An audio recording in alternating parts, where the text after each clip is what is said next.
தெலுங்கானாவில் மதுபோதைக்கு அடிமையான கணவனை மனைவியே கழுத்தை நெரித்து கொலை செய்தது அதிர்ச்சியை ஏற்படுத்தியுள்ளது. ஊர்வம் பிடித்து பிரச்சனை செய்து வந்த ஆத்திரத்தில் கொலைபாதக செயலில் ஈடுபட்டதன் பின்னணி என்ன?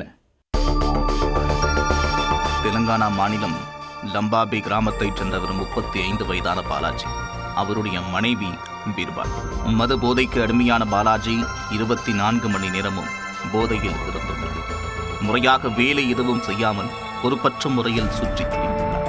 குறிப்பாக ஊருக்குள் வீண் வம்பிழுத்து தகராறு செய்வதையே வாடிக்கையாக வைத்திருந்ததாக கூறப்படுகிறது.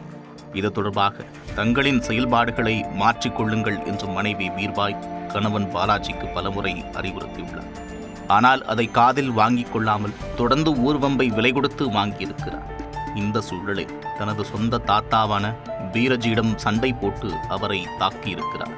அப்போது பாலாஜியின் மனைவி பீர்பாயும் உடன் இருந்துள்ளார். அவர் தனது கணவனை தடுத்து நிறுத்தி சமாதானம் செய்து வீட்டிற்கு அழைத்து சென்றுள்ளார். வீடு திரும்பியவர் மது போதையில் சமையல் எரிவாயு சிலிண்டரை தன் தலை மீது போட்டுக் கொண்டதில் மரணமடைந்ததாக பீர்பாய் கூறியுள்ளார்.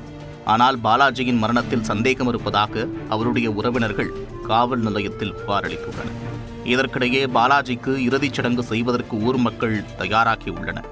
தகவலறிந்து விரைந்து சென்ற போலீசார் உடலை கைப்பற்றி உடற்கூராய்விற்காக அரசு மருத்துவமனைக்கு அனுப்பி வைத்தனர். பின்னர் பாலாஜியின் மனைவி பீர்பாயிடம் விசாரணை மேற்கொண்டனர். விசாரணையில் அவர் முன்னுக்கு பின் முரணாக பதிலளித்துள்ளார். சந்தேகம் வலுத்த நிலையில் போலீசார் விசாரணையை தீவிரப்படுத்தியுள்ளனர்.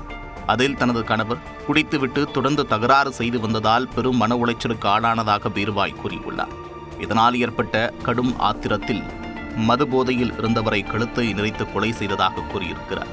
தொடர்ந்து அவர் அணிந்திருந்த சட்டையை பயன்படுத்தி தூக்கில் தொங்கவிட்டதாகவும் தெரிவித்துள்ளார். இதனையடுத்து உடலை கீழே இறக்கி சிலிண்டரை தலையில் தூக்கி போட்டு மரணமடைந்து விட்டதாக கூறி ஊரை நம்ப வைக்க நாடகமாடியதாக அதிர்ச்சி வாக்குமூலம் அளித்துள்ளார். வாக்குமூலத்தின் அடிப்படையில் வழக்கு பதிவு செய்த போலீசார் பீர்பாயை கைது செய்து நீதிமன்றத்தில் ஆஜர்படுத்தி சிறையில் அடைத்தனர். மது போதையில் ஊர்வம்பை இழுத்துக் கொண்டு தெரிந்த கணவரை மனைவியை கொலை செய்துவிட்டு நாடகம் ஆடிய சம்பவம் நிர்மல் மாவட்டத்தில் அதிர்ச்சியை ஏற்படுத்தியுள்ளது.